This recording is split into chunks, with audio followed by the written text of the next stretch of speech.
টেকনাফে গভীর রাতে পান দোকানিকে গলা কেটে হত্যা, রাতের নিস্তব্ধতা ভাঙে এক বিকট আর্তনাদে। দোকান বন্ধ করে বাড়ি ফিরছিলেন ইমদাদ হোসেন।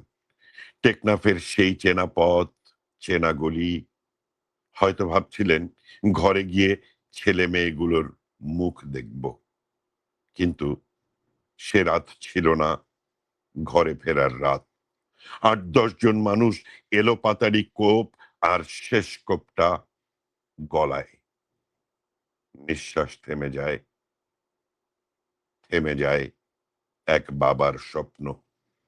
কি ছিল তার অপরাধ? একটুখানি কথা কাটাকাটি, এতটা ঘৃণা জমে কিভাবে মামাদের মাঝে? আজ শোকে পাথর এক পরিবার। আর আমরা তাকিয়ে দেখি, শুনি, কিছুক্ষণ কাঁদি, তারপর ভুলে যাই। কিন্তু এই মৃত্যু শুধুই ইমদাদের নয়, এটা আমাদের মানবিকতার মৃত্যু। সমাজ যদি চুপ থাকে, বিচার যদি দেরি হয়, কাল হয়তো আমার কিংবা আপনার নাম আসবে এই নিহতের তালিকায়।